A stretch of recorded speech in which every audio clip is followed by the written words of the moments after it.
우리 함께 살펴볼 말씀은 사도행전 4장 32절에서 35절 말씀을 봅니다.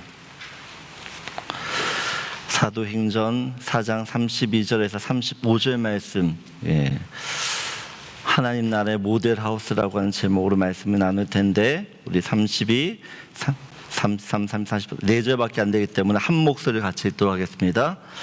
믿는 무리가 한 마음과 한 뜻이 되어 모든 물건을 서로 통용하고 자기 재물을 조금이라도 자기 것이라 하는 이가 하나도 없더라.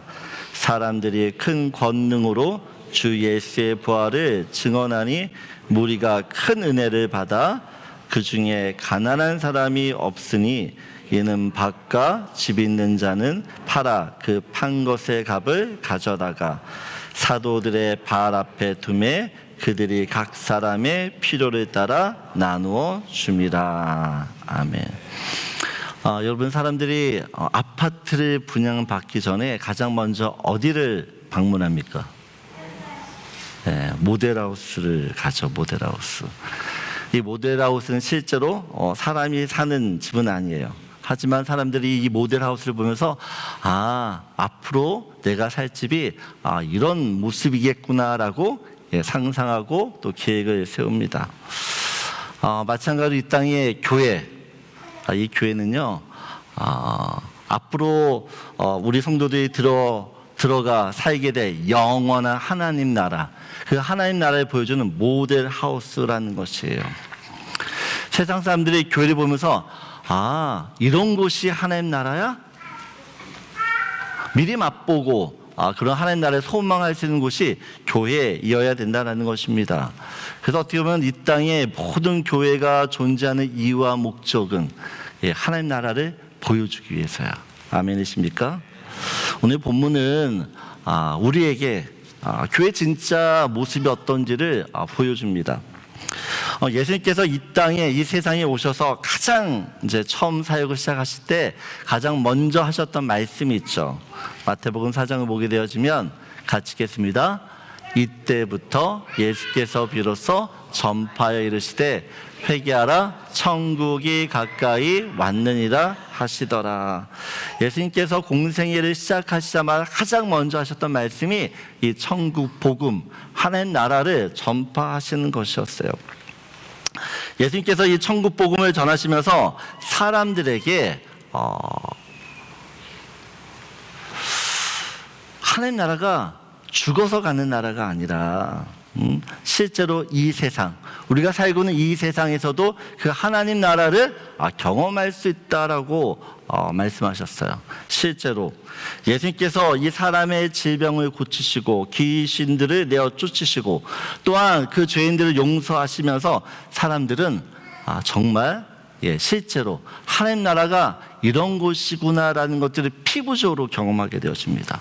그리고 그 자기가 경험한 하나님 나라를 소망하게 되어져. 이런 나라라면 나 가고 싶어 라고 하는 소망이 생기는 거죠. 여러분, 이 하나님 나라는 단순히 장소적인 개념으로 이해해서는 안 됩니다. 이 장소의 개념을 넘어서 하나님의 통치와 다스림의 개념으로 이해하셔야 돼요. 여러분, 하나님의 통치가 임하는 곳이면 여러분 그곳이 어디든 간에 하나님 나라가 임하게 되는 줄 믿습니다.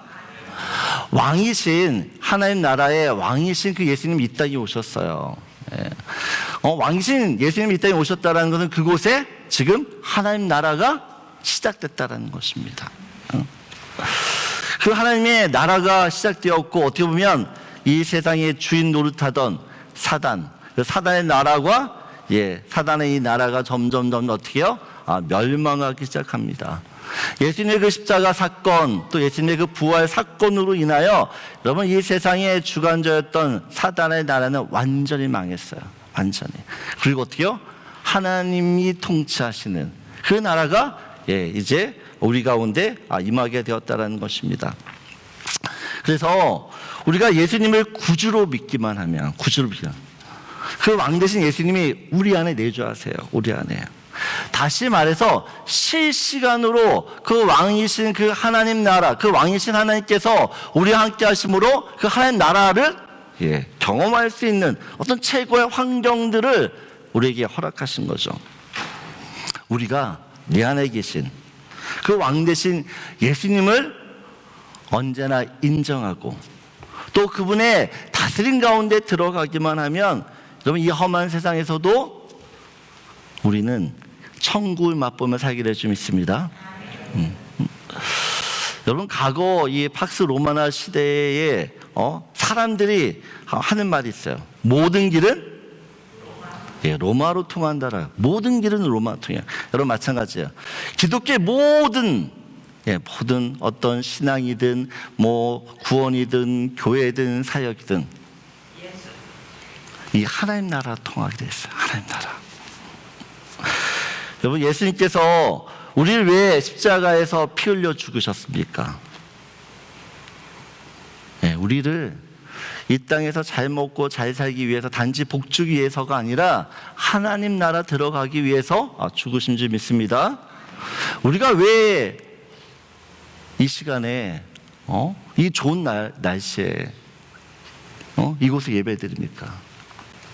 예배를 통해서 그 왕 대신 그 하나님을 다시 한번 바라보게 되는 것이고, 그 하나님을 예배할 때 우리에게 주어진 그 은혜로 인하여 정말 이곳이 하나님 나라구나라는 것들을 경험하게 되어지면 계속 그 하나님 나라를 소망하게 되는 거죠.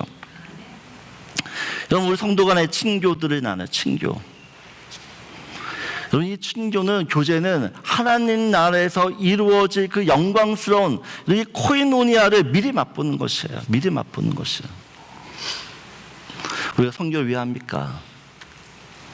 아직도 하나님을 알지 못하는 그 어둠의 세계 가운데, 또 사단의 통치 가운데 있는 그 사람들을 어떻게요? 그 사람들을 깨우쳐서 하나님 나라를 확장하기 위해서 성교하는 것이에요.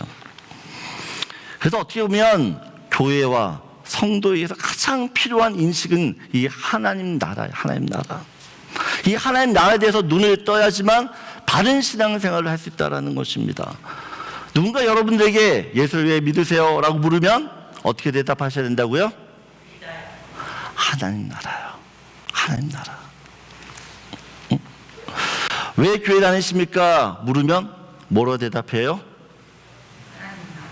하나님 나라. 왜 선교하세요? 물어보면 하나님 나라. 그럼 무조건 찌르면 뭘로 나와야 돼요? 하나님 나라. 여러분, 이게 웃은 것 같지만 진짜라는 거. 진짜. 여러분, 만약 우리 신앙에서 하나님 나라가 빠지잖아요.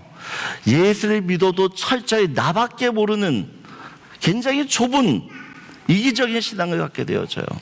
하나님은 언제나 내 문제에만 관심이 있고 또 나에게 복 주신 하나님으로만 생각하기 때문에 그래요. 교회 역시 하나님 나라라고 하는 본질을 잃어버리게 되어지면 그냥 세상의 모임처럼, 그냥 집단처럼 모여서 희희낙낙 여기가 좋사오니 그냥 즐겁게 지내자, 이 수준에 머물러요. 이 수준에. 저는 교회는 그런 곳이 아니에요.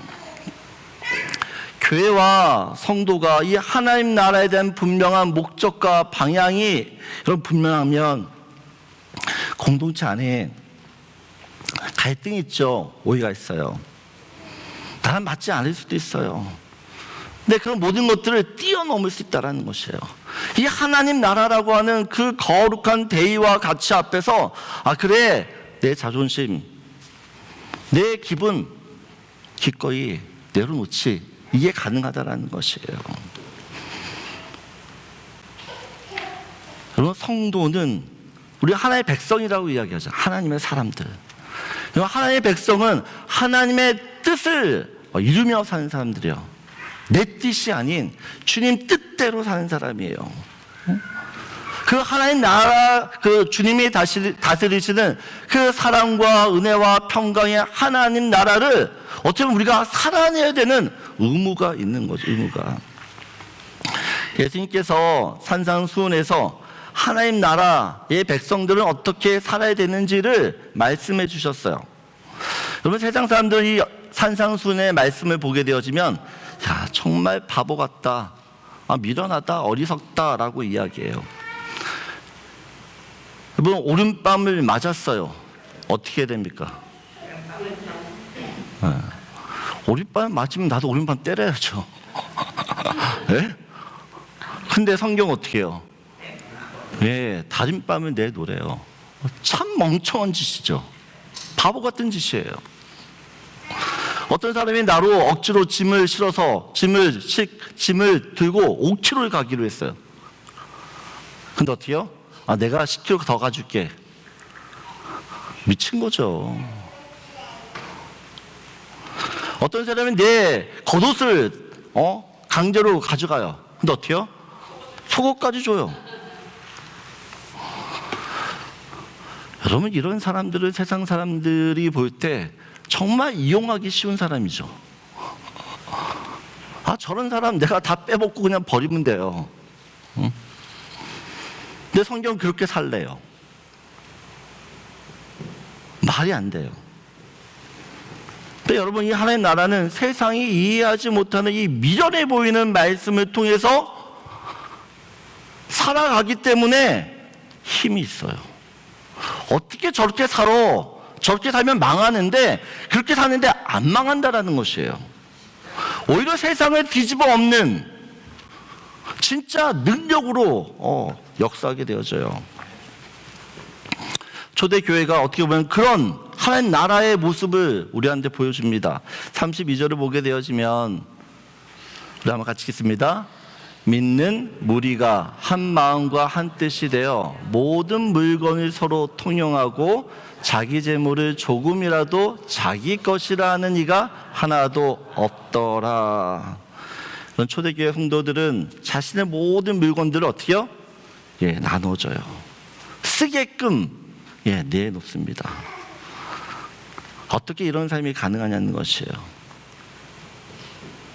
그들은 태어날 때부터 그런 사람들이었을까요? 정말 인격이 출중해서 그랬을까요? 아니라는 겁니다. 이 믿는 무리, 믿는 성도들이 한 마음과 한 뜻이 됐대요. 어떤 걸로 한 마음과 한 뜻이 되냐는 것이요. 하나님 나라라고 하는 그 가치 앞에서 한 마음과 한 뜻을 가게 되어져요. 한 뜻을. 여러분, 하나님 나라는요, 나 혼자 잘 먹고 잘 사는 나라가 아니에요. 함께 더불어 먹고 사는 나라예요. 하나님께서 우리에게 주신 그 모든 물질, 소유, 시간, 건강, 달란트, 이걸 나 혼자 누리라고 주신 게 아니라는 것입니다. 하나님 나라 위하여 우리한테 이것들 맡겨주셨어요. 그런데 이 하나님 나라를 모르면, 하나님 나라가 어떤 곳인지를 모르게 되어지면 내게 있는 것이 다 내 거죠. 나를 위해 써도 모자라요. 근데 하나님 나라를 이해하게 되어지면 내게 있는 이 모든 것이 어떻게 해요? 내 것이 아니라고 이야기합니다. 내게 있는 모든 것이 주님의 것이고, 이 모든 것을 통해서 하나님 나라를 세워가는데 사용된다라는 것들을 인정할 수밖에 없어요. 그런 구약의 신명기를 보게 되어지면 하나님께서 이스라엘 백성들의 땅을 기업으로 주셨어요. 그리고 농사를 짓게 하십니다. 그리고 하나의 법칙을 세우셨어요. 곡식을 추수하면 11조를 하나님께 먼저 드리라고 이야기합니다. 그리고 그 나머지 것들을 나를 위해 사용합니다. 근데 거기서 끝나지 않아요.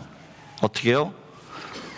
레위기를 보게 되어지면 밭 모퉁이의 이 네 군데는 절대로 건들지 말라라고 이야기해요. 내 밭이에요. 내 거예요.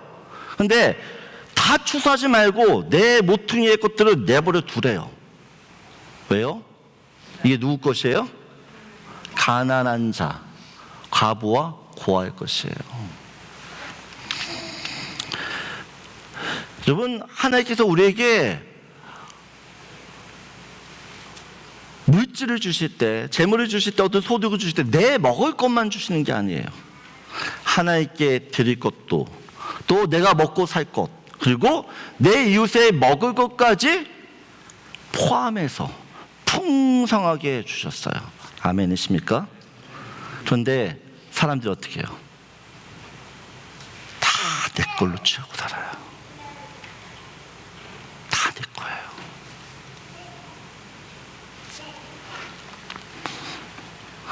그럼 성경은 저 가난한 자가, 여러분 이 말씀대로 살면 절대 가난한 사람이 생길 수 없어요. 하나님께서는 이스라엘이라고 하는 그 나라를 선택하셔서 어떻게 해요? 저 하나님 나라가 이 세상 가운데 이루어지기를, 보여지기를 원하고 세상 나라가 그 하나님 나라를 따라가기를 원했어요. 그런데 하나님 나라를 세워가는 그 이스라엘이 실패하죠. 실패해요. 안타깝게도 이스라엘이 범죄하면서 이 말씀대로 살지 않고 여전히 그들도 욕심을 부름으로 말미암아 결국 하나님 나라가 다 실패합니다. 근데 구약에서 실패했던 이 하나님 나라가 지금 신약에 이 초대교회를 통해서 이루어져 가는 것이에요. 여러분 이 세상은 점점 살기가 어려워요. 한국도 뭐 삼성전자 파업한다고 초긴장 상태예요. 누가 잘했는지 잘못했는지 모르지만 그들이 요구하는 그 모습을 보면 굳이 저렇게까지 욕심을 부릴 필요가 있을까라는 생각을 해요. 나밖에 모르는 거죠. 지금 나.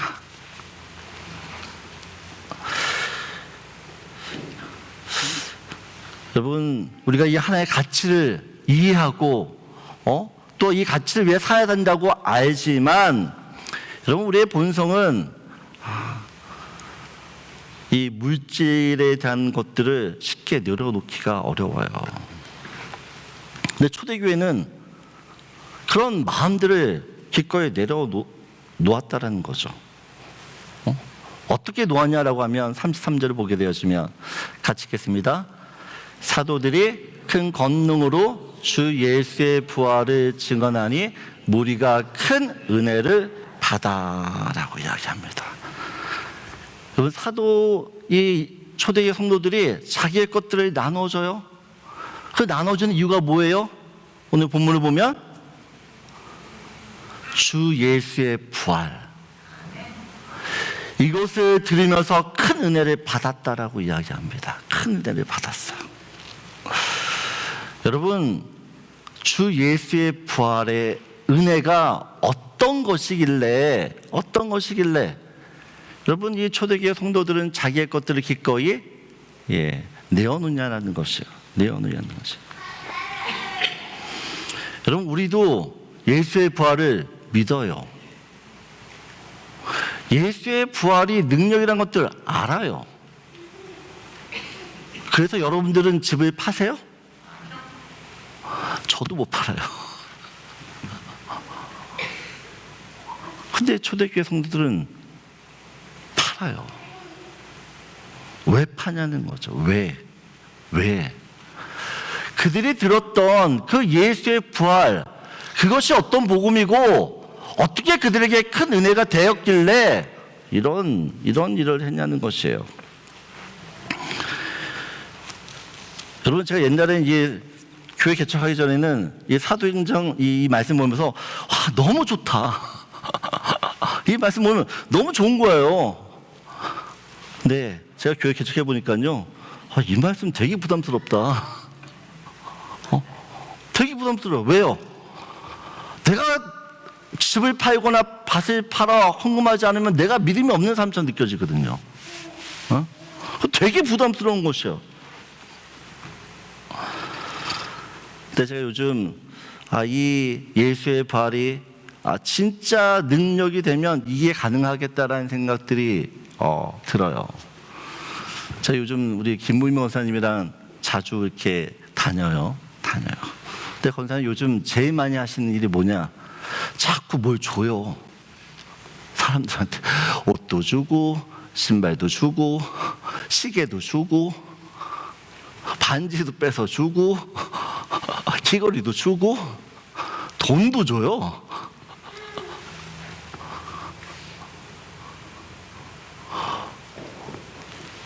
왜 줄까요?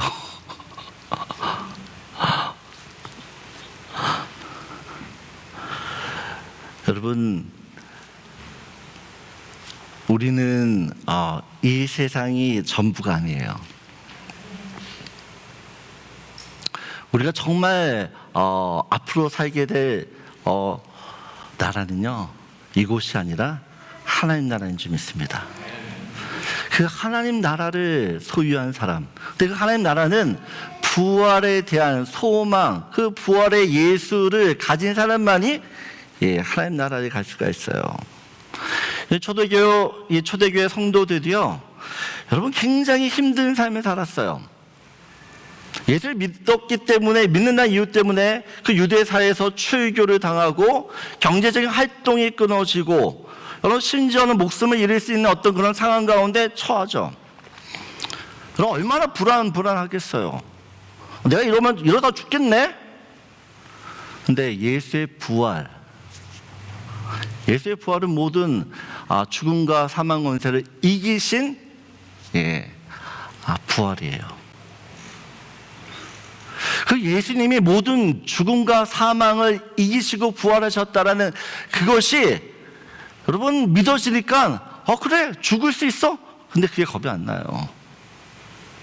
죽으면 더 좋은 것 같거든요. 죽으면. 그리고 내가 죽진 않지만 그 부활 소망을 가지고 있으면 여러분 그 사망의 권세가 더 이상, 또 이 세상의 죄의 권세가 나를 어떻게 할 수가 없어요.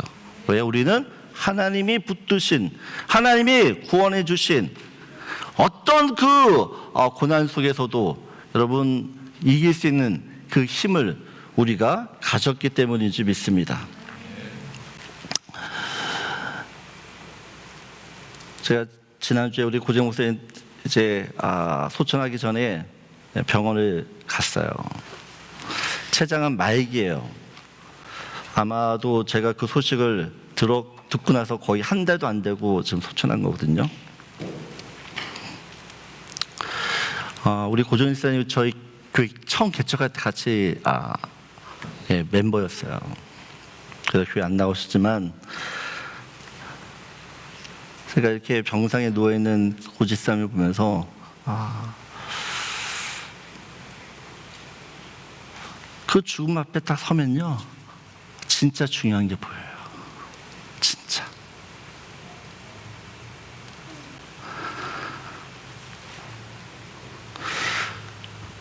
이 땅에 정말 내게 있던 것들이 아무것도 아니겠구나.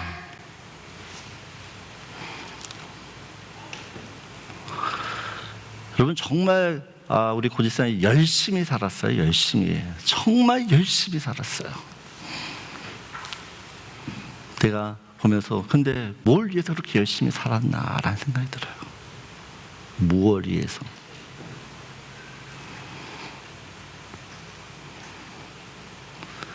여러분 죽음을 내가 앞에 두고 있고 그 죽음의 절망 같은 상황 가운데 내가 서게 되면요, 내가 점점 뭘 느끼냐, 그래, 내가 이런 상황에서 더 누군가를 사랑하지 못하고 더 용서하지 못하는 것들에 대한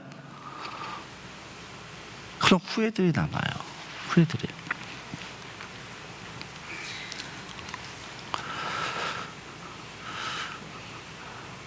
저희 장모님이, 권 목사님이 이제 한국 가면서 우리 권사님 같이 시간 쭉 보냈잖아요. 김문 권사님이랑. 근데 두 분이, 여러분 세상 사람은 죽음에 대한 이야기를 쉽게 하지 못해요. 근데 권사님 너무 이 죽는 것에 대한 이야기들을 쉽게 하세요. 왜요? 그게 끝이 아니니까. 예수를 믿기 때문에, 예수를 믿어 내가 부활한다는 어떤 확신이 있기 때문에 여러분 죽음에 대해서 이야기할 때도 웃으면서 이야기하시는 것이에요. 웃으면서.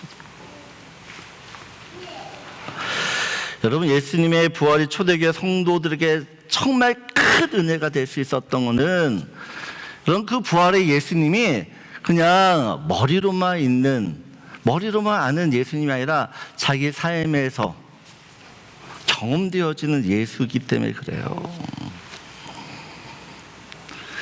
예수님이 부활하셔서 그냥 천국에만 있는 것이 아니라 어떻게요? 내 옆에서 내 삶을 책임져 주시고 또한 나의 모든 것들을 채우시고 공급해 주신 그 하나님이라는 것들이 체험되어지니까 여러분 내 인생에 어떤 어려움과 죽음 같은 일이 있어도 그것이 나를 공포스럽게 나를 힘들게 하지 않아요. 저는 예수를 우리가 진짜 믿는다 그러면 여러분 이 예수는 나를 모든 상황 속에서 살리는 능력이 될 줄 믿습니다. 능력. 저는 여러분들에게 이 예수가 내 삶 가운데서 참된 능력이기 때문에 그 예수를 붙들고 사는 것을 놓지 않기를 소망합니다. 여러분 예수님의 이 부활이 참된 능력이고 은혜가 되면 어떤 일이 벌어지냐. 34절 보세요. 같이 읽겠습니다. 그 중에 가난한 사람이 없으니 이는 밭과 집 있는 자는 팔어 그 판 것의 값을 가져다가. 여러분 우리나라 속담에도 그런 얘기예요. 가난은 왕도 해결하지 못한다 그래요. 가난은.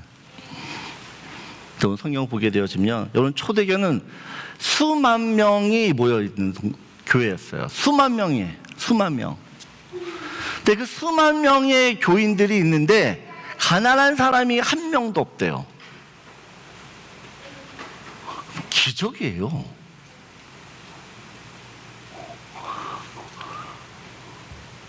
아니 몇만 명이 모였는데 그 중에 가난한 사람이 없대요. 이게 가능하냐는 것이에요. 근데 교회는 이게 가능해요.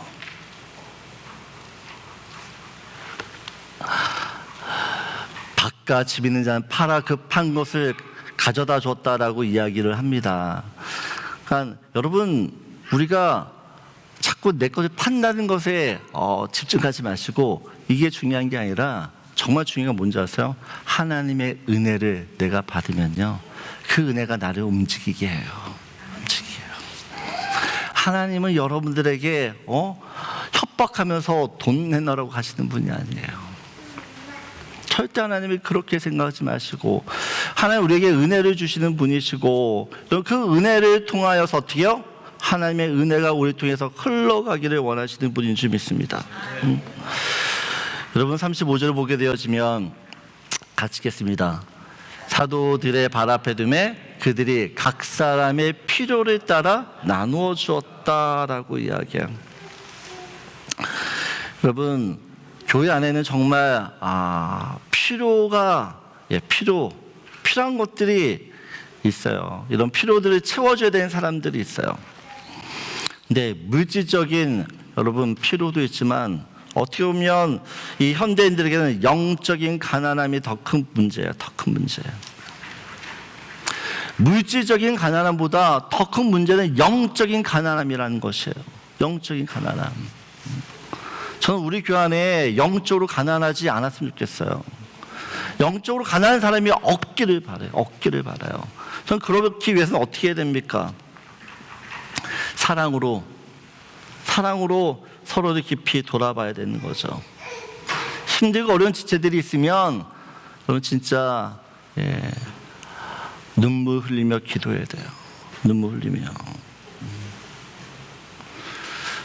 그리고 서로를 판단하기보다는 저 사람이 저럴 수밖에 없지라고 하는 이해의 이 마인드를 가지고 이해하려고 노력하는 게 필요하다는 것입니다. 어렵죠. 나도 힘든데 왜 나만 그렇게 해야 되냐라고 생각하지만 여러분 예수님이 그렇게 하셨어요. 예수님이. 그리고 정말 이 부활의 은혜가 우리한테 부어지게 되어지면 내가 할 수 없는 그 일들을 주님이 하게 하시고 그래서 진짜 이것이 능력이라는 것들을 은혜라는 것들을 우리가 알게 될 줄 믿습니다. 말씀을 정리할게요. 그럼 교회는 어떤 곳이 되어야 됩니까? 하나님 나라를 보여주는 모델하우스가 되어져야 돼요. 근데 우리 교회가 그 하나님 나라를 보여줄 수 있는 그런 모델 하우스인가요? 그렇게 되길 바라요. 저는 그렇게 되기를.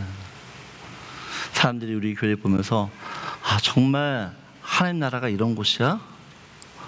나 같은 사람도 그렇게 받아줄 수 있어? 그럼 그럴 수 있어야 돼요. 그럼 그러기 위해서는 마음과 뜻이 합해져야 됩니다. 어떻게 해요? 하나님 나라라고 하는 이 중심을 가지고 서로의 마음과 뜻이 합해져야 됩니다. 합해져야 돼요. 하나님 나라가 앞서게 되어지면 나를 내려놓을 수가 있어요. 나를. 두 번째, 여러분, 하나님 나라를 보여주려면 먼저 우리가 부활 신앙을 가지고 그 부활이 진짜 내 삶 가운데 능력으로 역사해야 됩니다. 역사해야 돼요. 우리 교회에 정말 힘든 분들이 많더라고요. 근데 그 힘든 거를 어떻게 사람의 힘으로 이길 수 없어요. 저는 여러분들이 예수를 믿기 때문에 그 예수님 때문에 이 어려움의 일들을 뛰어넘을 수 있기를 원해요. 예수님이 그런 능력이시고 또 예수님께서 여러분들이 예수님을 붙들고 정말 살게 되어지면 내가 생각지 못했던 그 은혜들을, 그 능력들을 우리한테 주셔서 힘들고 어렵지만 그 시간들 반드시 아름답게 통과하게 될 줄 믿습니다. 그럼 마지막으로 여러분, 정말 교회가 하나님 나라의 모델하우스가 되려고 그러면 필요를 채워줘야 돼요. 필요를. 이 초대교회 당시 오순절 절기를 지키러 왔던 외국인 유대인들이 많았어요. 근데 오순절에 그 성령의 은혜를 받고 나서 너무 좋으니까 예수님을 더 알고 싶고 배우고 싶어서 머물게 되어집니다. 열흘 동안 체류하려고 했는데 시간이 한 달, 두 달 늘어나면서 어떻게 해요? 돈이 진짜 필요한 거죠, 재정이. 그때 어떻게 해요? 사람들이 자기 것들을 팔아서 도와줬던 것이에요. 실제적으로. 여러분, 성경은 말로 사랑하라고 이야기하지 않습니다. 행함과 진실함으로 사랑하자고 이야기를 해요. 사랑하자고. 다시 한번 우리가 어떻게 사랑하는지를 좀 돌아보기 원합니다. 정말로 힘들고 어려운 사람이 있으면 정말 기도하는 마음으로 또 하나님께서 감동 주시면 그렇게 서로를 필요들을 채워주는 그런 교회가 되기를 소원합니다. 여러분, 교회 안에 이런 하나님 나라를 보여줄 수 있으려면 단 한 가지예요. 이 부활의, 예수의 부활의 복음이 우리 가운데 은혜가 되어야 될 줄 믿습니다. 네. 그래서 여러분 기도하시면 좋겠어요. 이 예수의 부활이 진짜 나에게 능력이 되고 은혜가 될 수 있게 해달라고. 왜 나는 이 부활의 복음을 들으면서도 여전히 냉랭하고 여전히 문제 가운데 있는지 돌아봤으면 좋겠어요. 하나님의 큰 은혜가 임하면 여러분 그때부터 사랑이 흘러가게 될 줄 믿습니다. 저는 우리 교회를 통해서 이 주변에 정말 그 하나님의 큰 은혜가 흘러가고 또 하나님 나라를 세상 사람들이 보고 하나님을 믿을 수 있는 그런 교회가 되었으면 좋겠어요. 이번 한 주간 여러분 무엇을 위해 사셔야 돼요? 하나님 나라 위에 사셔야 될 줄 믿습니다. 우리 다 일어나셔서